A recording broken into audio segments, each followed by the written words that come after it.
Hello दोस्तों, आप सभी का हमारे YouTube चैनल पर स्वागत है। आप सभी लोगों को हमारा नमस्कार। आज मैं आप लोगों को लेकर के आया हूँ हिंदी साहित्य में, जैसे कि TGT PGT उत्तर प्रदेश की आने वाली है, KBS NBS DSSB की परीक्षा डेट बस आने ही वाली है। जल्दी ही DSSB की परीक्षा होगी। तो ऐसे में हम हिंदी साहित्य को संपूर्ण कवरेज लेकर के आ रहे हैं। नेट JRF के लिए, PGT TGT के लिए, हायर एजुकेशन के लिए संपूर्ण कवरेज लेकर के आ रहे हैं। और आज के इस पहले व्याख्यान में हम लेकर के आए हैं हिंदी साहित्य के इतिहास, लेखन परंपरा कैसे प्रारंभ हुआ, कहाँ से प्रारंभ हुआ, यह हम आपको इस पाठ में चर्चा करेंगे। और इससे पहले हम आपको बता दें कि आप हमारा यदि बहुत सारे वीडियो पाना चाहते हैं तो हमारे YouTube चैनल को सब्सक्राइब करें और लाइक एवं शेयर अवश्य करें। तो आज का जो शीर्षक है वह है इतिहास लेखन परंपरा का। जैसे आज हमारा चल रहा है साहित्य, हिंदी साहित्य इतिहास लेखन परंपरा, हिंदी साहित्य इतिहास लेखन परंपरा में इतिहास लेखन की पद्धतियां, इतिहास लेखन की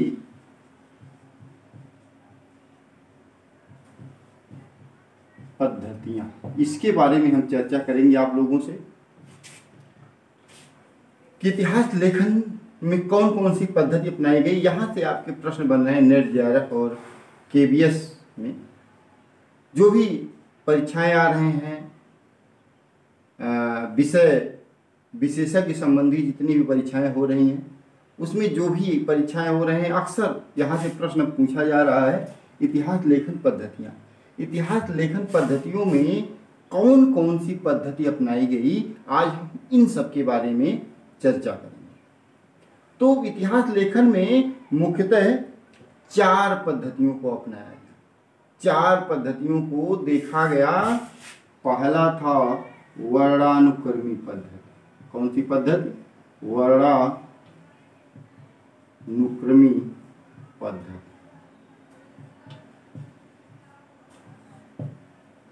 वर्णानुक्रमी पद्धति। जी हाँ, आप सभी के कमेंट हमारे पास आ रहे हैं, हम देख रहे हैं। आप सभी के कमेंट्स जिसके भी आ रहे हैं, जैसे हाँ ठीक है, सभी चीज़ों पे चर्चा किया जाएगा। जैसा कि आपने रोहित जी आपने कमेंट किया, आपके सभी कमेंट का जवाब मिलेगा।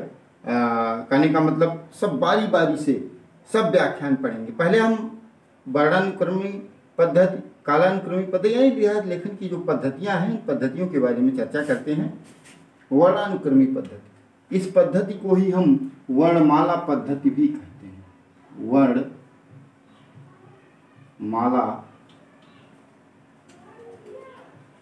पद्धति इसको कहते हैं, वर्णमाला पद्धति। इस पद्धति में मुख्य बातें क्या थी कि वर्णानुक्रमी पद्धति में वर्ण का, हिंदी वर्ण का पहला अक्षर लिया गया। जैसे आपके परीक्षा वगैरह में अल्फ़ाबेटिकली नाम से रोल नंबर एडजस्टिंग किया जाता है ना, उसी प्रकार अल्फ़ाबेटिकली ये जो है इसका वर्णानुक्रमी पद्धति, अल्फ़ाबेटिकली पद्धति आप क्या कह सकते हैं, वर्णमाला पद्धति। तो इसका 2 नाम हो गया, वर्णानुक्रमी या वर्णमाला पद्धति।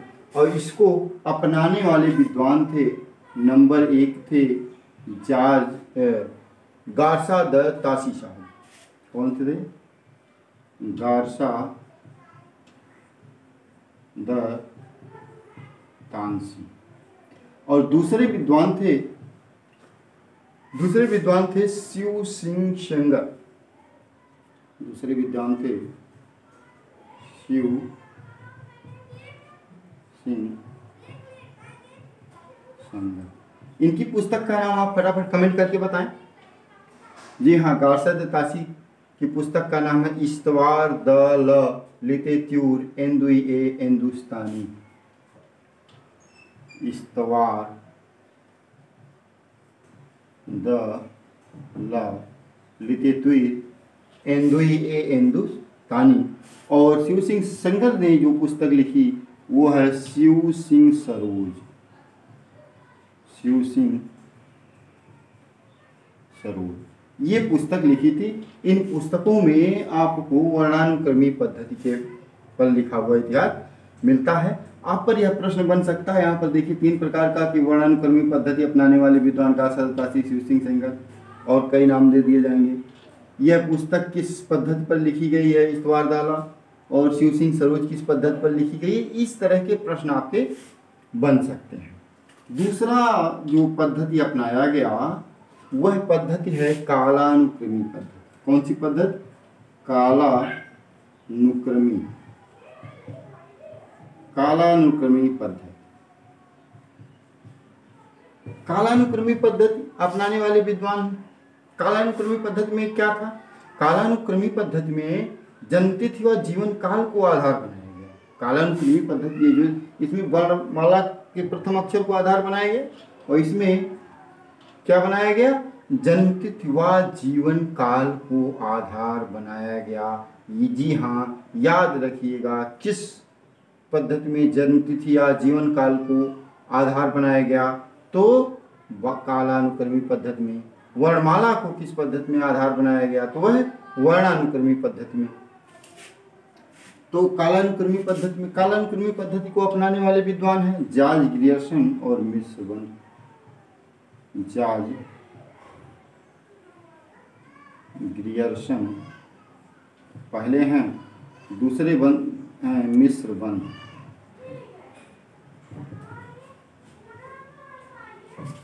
तीसरा है विधेयवादी पद्धति। विधेयवादी पद्धति। तो विधेयवादी पद्धति क्या है? यह तत्कालीन समाज की परिस्थितियों के आधार पर जो इतिहास लेखन किया गया वह विधेयवादी पद्धति है। जो तत्कालीन समाज की परिस्थितियों को आधार बनाया गया, उस परिस्थितियों के आधार पर इतिहास लेखन का जो कार्य हुआ वह कौन सा इतिहास लेखन हुआ? विधेयवादी पद्धति। और इस विधेयवादी पद्धति को अपनाने वाले, हिंदी में इस पद्धति का प्रयोग करने वाले विद्वान हैं रामचंद्र शुक्ल। यह हमेशा ध्यान रखिएगा, रामचंद्र शुक्ल ने साहित्य इतिहास लेखन का कार्य विधेयवादी पद्धति में किया है। तो अच्छा, इसके जनक कौन हैं? इसके जनक यदि आपसे पूछ लिया जाए तो जनक हैं, इस विधेयवादी पद्धति के जनक हैं एक विद्वान है वेन टेन। और हिंदी में अपनाने वाले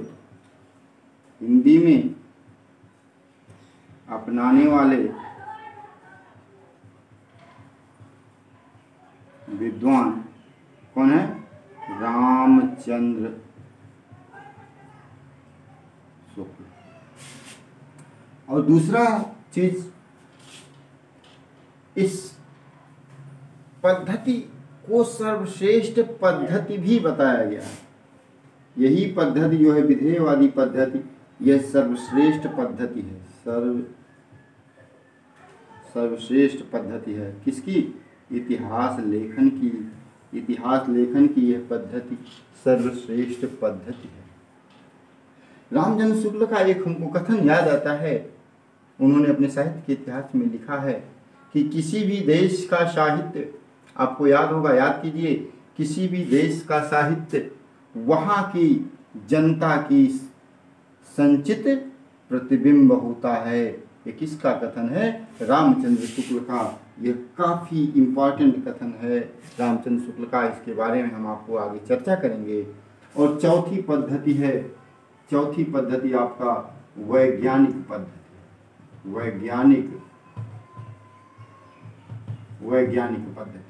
वैज्ञानिक पद्धति में 2 चीज़ों को ध्यान दिया गया। पहली नंबर तो इसमें तटस्थता रखी गई।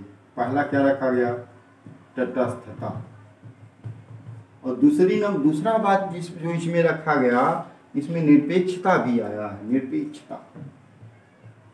निरपेक्षता यानी कि जिन विद्वानों ने इस पद्धति में इतिहास लेखन किया, उन्होंने तटस्थ रहकर और निरपेक्ष रहकर सारे तथ्यों का संकलन किया है।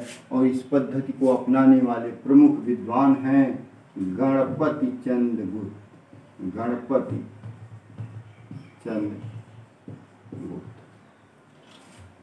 तो इतना चीज आप ध्यान रखिएगा। एक बार फिर से हम रिवीजन कर लेते हैं। इतिहास लेखन की 4 पद्धतियां हैं। पहला पद्धति वर्णानुक्रमी पद्धति। पहला पद्धति क्या हुआ? वर्णानुक्रमी पद्धति, जिसको वर्णमाला पद्धति भी कहते हैं, अपनाने वाले विद्वान गारसा दत्तासी व शिव सिंह सेंगर हैं। कालानुक्रमी दूसरा पद्धति है। कालानुक्रमी पद्धति में जॉर्ज ग्रियर्सन और मिश्र बंधु हैं। विधेयवादी पद्धति तीसरा पद्धति है, सर्वश्रेष्ठ पद्धति मानी जाती है और इसको हिंदी में लाने वाले विद्वान हैं, यानी हिंदी में अपनाने वाले विद्वान रामचंद्र शुक्ल हैं और विधेयवादी पद्धति के जनक वेन तेन हैं। वैज्ञानिक पद्धति चौथा पद्धति है। इसमें तटस्थता और निरपेक्षता 2 शब्दों का ध्यान रखा गया है, इसमें रह करके संकलन किया गया है। इस पद्धति को अपनाने वाले विद्वान कौन हैं? गणपति चंद्र गुप्त। तो ये है, आप चाहें तो स्क्रीनशॉट ले लें। जी हाँ, आपने स्क्रीनशॉट ले लिया। तो ये रहा इस पद्धति पर अपनाई जाने वाले इतिहास लेखन की पद्धतियाँ। उसके बाद अब आपको एक एक विद्वानों पर चर्चा किया जाएगा, जैसे गारसा दत्तासी पर, शिव सिंह सेंगर, जॉर्ज ग्रियर्सन, मिश्र बंधु। इतिहास लेखन में इन्होंने अपनी अपनी पुस्तकों में क्या क्या काम किए हैं। उम्मीद है आपको यह वीडियो पसंद आया होगा। यदि पसंद आए तो आप हमें कमेंट और शेयर अवश्य करें, एक लाइक अवश्य दें। धन्यवाद।